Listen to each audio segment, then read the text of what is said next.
The old man's hands were shaking as he screamed the words nobody expected to hear. "Please, somebody help her. Please." Mr. Carver, the richest man in 3 counties, was on his knees in the mud. His fancy suit was ruined. His silver hair was wild and dirty. And tears, real tears, were streaming down his face as he reached toward the dark water where Elena was fighting for her life. But we need to go back to the beginning, back to understand how a man with everything became a monster, and how a woman with almost nothing became his only hope for forgiveness. The Carver estate sat on 200 acres of green land, surrounded by oak trees so old they remembered a different world. The main house had 47 rooms, marble floors that shine like mirrors, and windows taller than 2 grown men standing on each other's shoulders. But for all its beauty, the house felt cold, empty, like a heart that had forgotten how to beat. Elena Williams had worked there for 3 years. She cleaned the rooms, cooked the meals, and kept the house running like a quiet machine. She was 34 years old, with kind eyes and hands that never stopped moving. When she smiled, the whole room felt warmer. But Elena rarely smiled these days. Every night, after her long shift, she would sit in her tiny apartment across town and count her money. It was never enough. Her mother was sick, very sick, and the hospital bills grew taller than those oak trees on the estate. Elena worked double shifts. She skipped meals. She wore the same 3 dresses over and over again. Still, it was never enough. But Elena never complained. Not once. She just kept working, kept hoping, kept praying that somehow things would get better. The only bright spot in her life at the estate was a 7-year-old boy named Tommy. Tommy Carver was Mr. Carver's grandson. He had messy brown hair, a missing front tooth, and eyes that carried a sadness no child should know. 8 months ago, Tommy's father, Mr. Carver's only son, had died in a car accident. Tommy's mother had left long before that, disappearing like morning fog. Now it was just Tommy and his grandfather in that enormous, empty house. But Mr. Carver didn't know how to love a child. He barely knew how to look at Tommy without seeing his dead son's face staring back at him. So he buried himself in work, in anger, in silence. He hired people to care for Tommy instead. And the person Tommy loved most was Elena.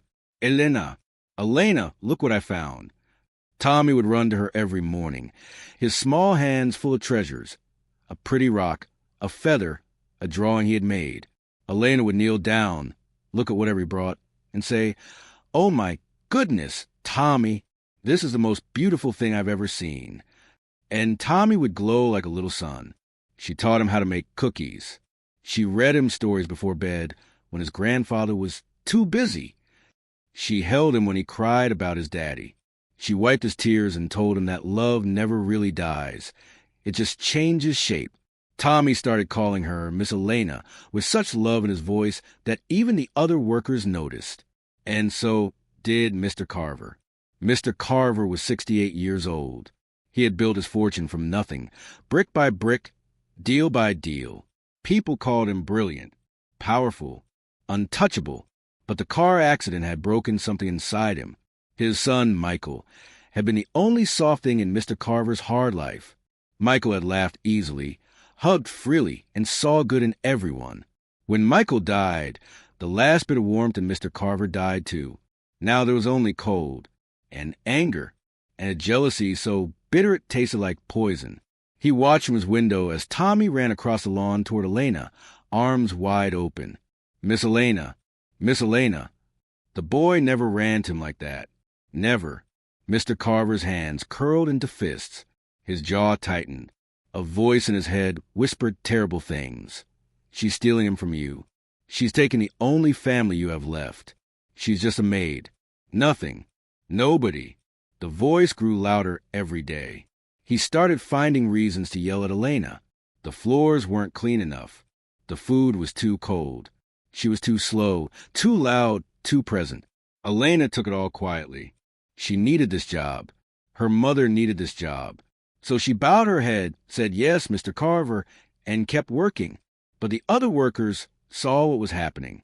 They whispered to each other in worried voices. "He's looking for a reason. old Samuel the gardener said, shaking his head. Any reason at all. The reason came on a Tuesday afternoon. Elena was dusting the library, Mr. Carver's favorite room. The shelves reached up to the ceiling, filled with books that nobody read anymore. And on the fireplace mantel sat a small glass ballerina. It had belonged to Mr. Carver's wife, who had died 15 years ago. Then it passed to Michael, who kept it on his desk. Now it sat here, the last fragile piece of a broken family. Elena was careful. She was always careful. But Tommy came running into the room at that exact moment, excited about a butterfly he'd seen outside. Miss Elena, you have to come see." He bumped into her elbow. The glass ballerina wobbled. Elena reached for it, her heart stopping. But it was too late. The ballerina fell. It shattered against the marble floor into 100 glittering pieces. For one long, terrible second, the world went completely silent.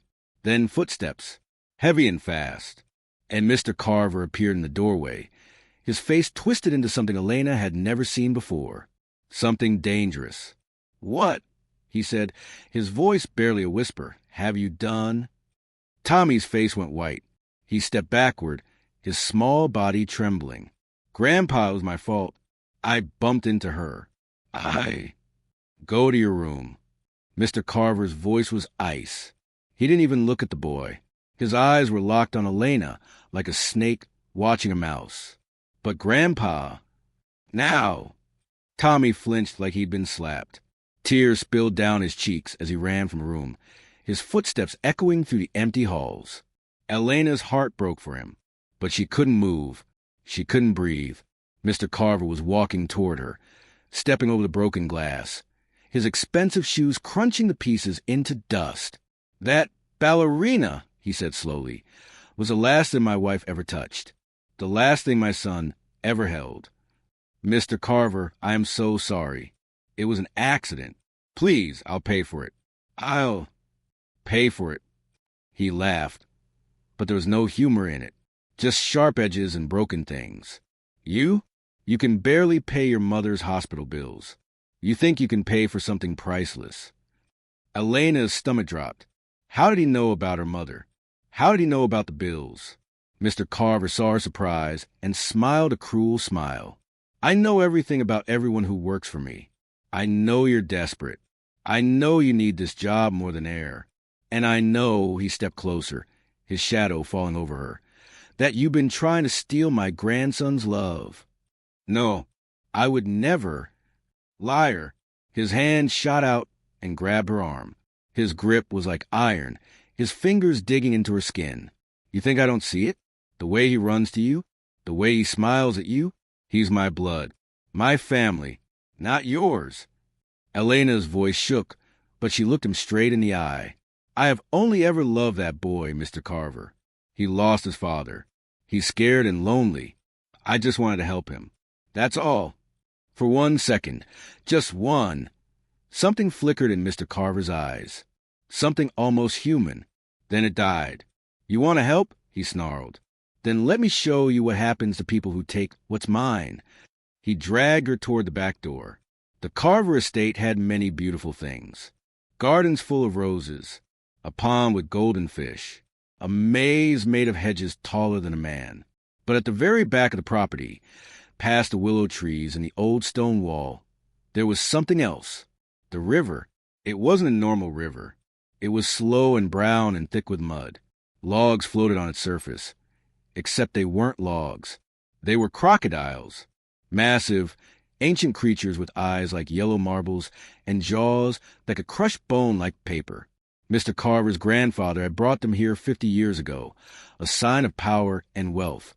Now, they were a family tradition, a reminder that the Carvers were not to be touched. Workers told stories about the river, whispered warnings. Stay away from the water. Stay far, far away. And now Mr. Carver was dragging Elena straight toward it. "No, please."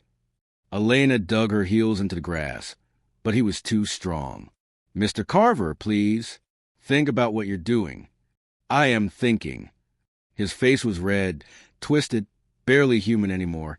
"I'm thinking about how you waltzed into my home, made my grandson love you more than me, and then destroyed the last piece of my family. They reached the muddy bank.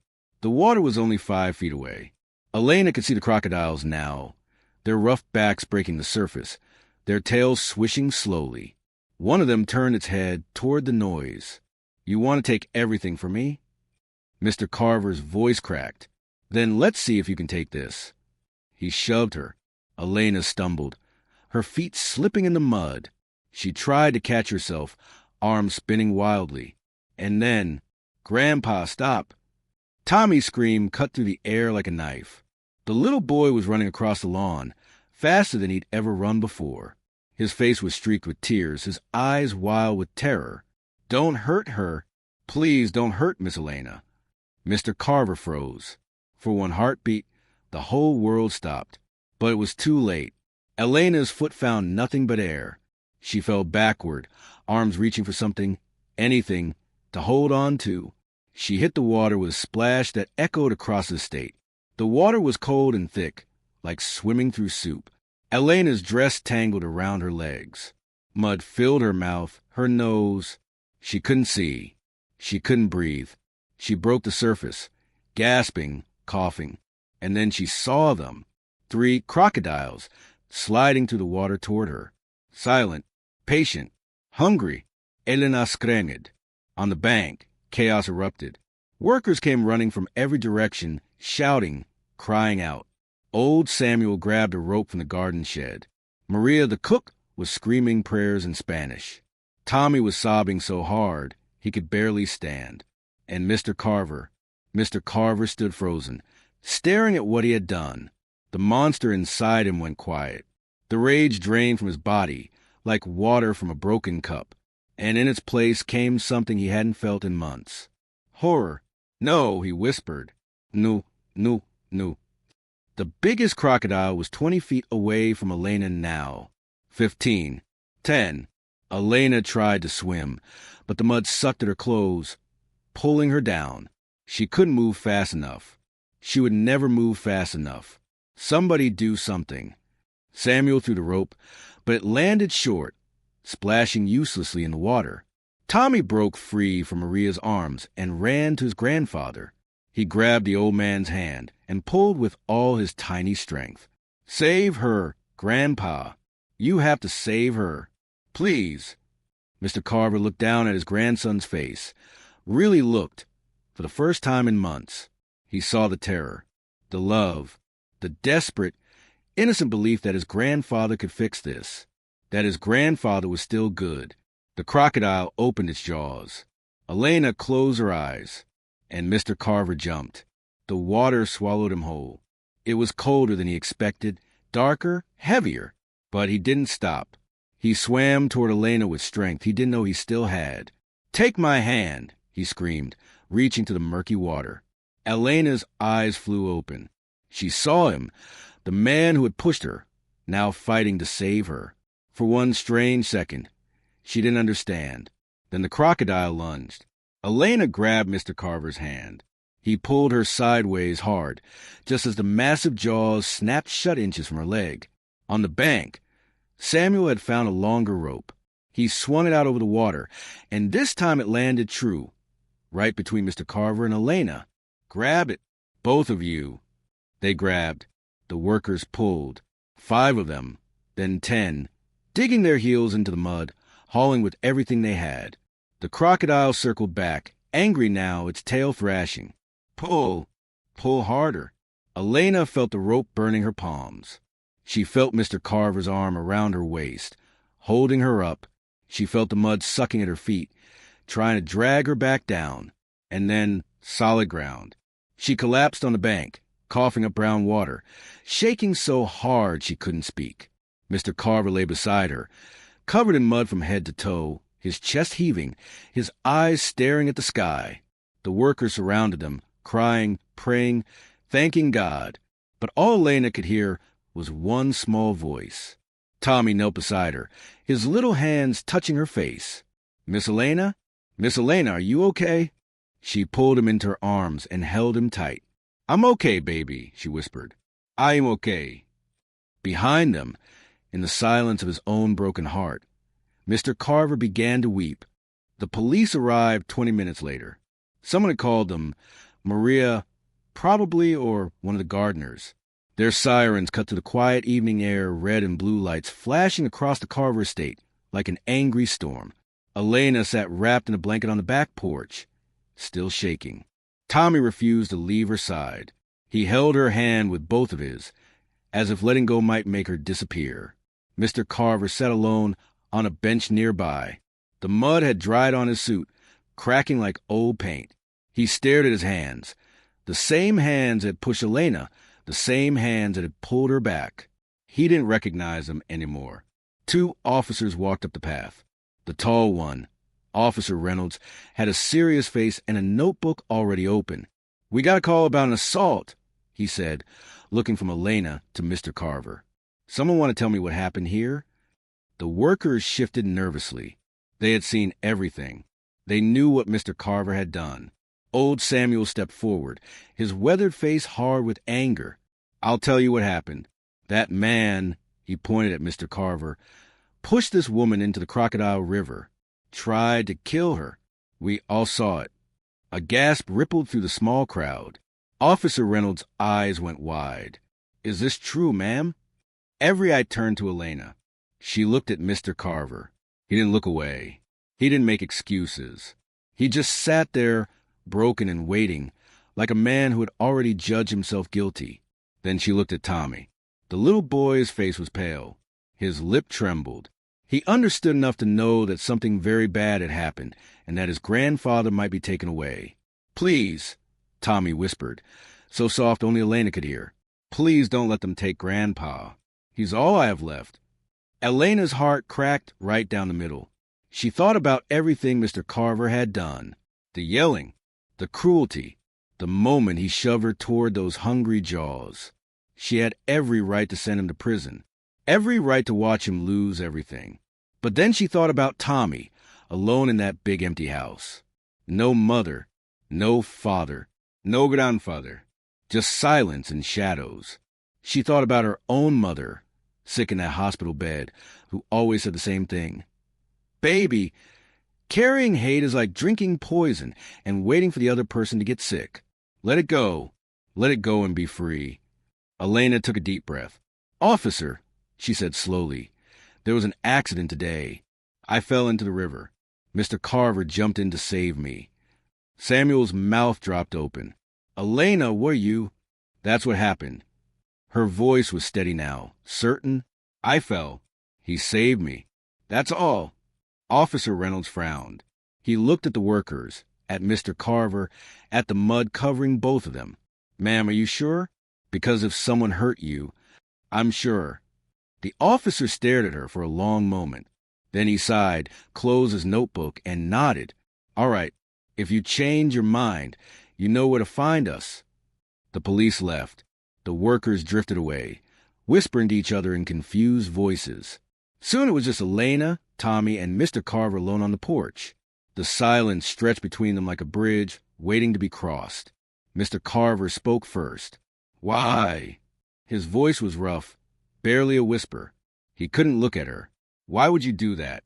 After what I did to you?" Elena pulled the blanket tighter around her shoulders. Tommy was still holding her hand. "I didn't do it for you," she said quietly. "I did it for him." She nodded toward Tommy, who looked up at his grandfather with wide, uncertain eyes. "That boy has lost everything. His mama left. His daddy died. You're all he has, Mr. Carver. And as broken as you are, he still loves you." Mr. Carver's face crumbled. A tear slid down his muddy cheek. "I don't deserve it," he choked out. "I don't deserve any of it. I don't deserve him. I certainly don't deserve your mercy." "No," Elena agreed. "You don't." The words hung in the air, sharp and true. But mercy isn't about deserving. It's about choosing. I'm choosing to give Tommy a chance at a family. I'm choosing to believe that people can change. She paused. "But hear me clearly, Mr. Carver. This is not forgetting. This is not pretending. You did a terrible thing today. You almost killed me. I know." His voice broke. "And if you ever hurt me or anyone else on this estate again, I will tell the police everything. I will not protect you twice. Mr. Carver nodded, his head bowed low. Now, Elena continued, if you want to make this right, truly right, you need to do more than apologize. Words are easy. I need to see you change. Anything, he whispered. Tell me what to do. Elena was quiet for a moment. Then she spoke. My mother is dying. She needs an operation that I could never afford. Not in 100 years of working here. Mr. Carver looked up, shame flooding his face. I'll pay for it. All of it. Tonight. Elena shook her head. I don't want a charity. I want a fair deal. You pay for my mother's surgery. In return, I will stay and help raise Tommy, not as a maid, but as someone who matters, someone with respect, someone with a voice in this house. Mr. Carver stared at her. For the first time, he truly saw her. Not a servant, not a threat, a woman of incredible strength and grace, offering him something he did not deserve, a second chance. Yes, he said hoarsely. Yes, whatever you want. I'll do it. Tommy looked between them, not fully understanding but sensing that something important had shifted. He tugged on his grandfather's sleeve. Grandpa, are you going to be nice now? Mr. Carver knelt down in front of the boy. Mud and tears covered his face, but something new was in his eyes. Something soft. I'm going to try, Tommy. I'm going to try every single day. Can you help me? Tommy thought about it seriously, the way only children can. Okay, he said finally, but you have to say sorry to Miss Elena. A real sorry. With your eyes. Mr. Carver turned to Elena. He took a shaky breath. Hélène, I am sorry. From the deepest part of my heart. What I did was unforgivable. But I am asking, begging, for the chance to become someone who deserves to stand in the same room as you. Elena studied his face. She saw the grief that had twisted into madness. She saw the shame that was already beginning to heal him. And she saw, beneath it all, a flicker of the man his son must have loved. I believe in second chances, Mr. Carver, she said softly. Don't waste yours. 6 months later, the Carver estate felt different. The windows were open, letting sunlight pour through the halls. Laughter echoed in rooms that had known only silence. The workers smiled more. Even the Crocodile seemed calmer, though everyone still stayed far from the river. Elena's mother had her surgery. She survived. On warm afternoons, she sat on the estate's porch with Elena, watching Tommy play in the garden. Mr. Carver was a changed man. Not perfect, never perfect, but trying. He ate breakfast with Tommy every morning. He learned to say please and thank you. He gave the workers raises and actually listened when they spoke. And every Sunday evening, he sat with Elena in the library and asked the same question. How am I doing? Elena would give him an honest answer. Sometimes it was praise. Sometimes it was hard truth, but always it was real.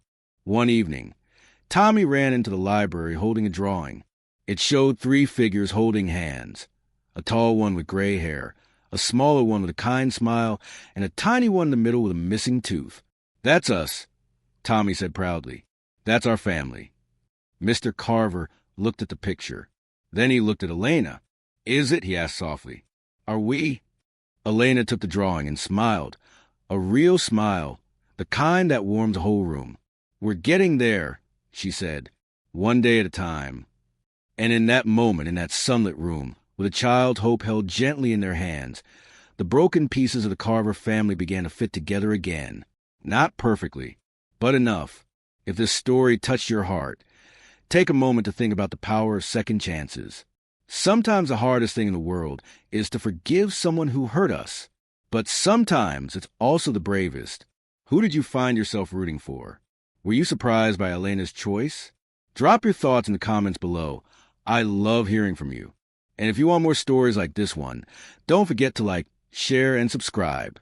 Hit that notification bell so you never miss a new story. Thank you for being here. Your support keeps these powerful stories alive. Until next time,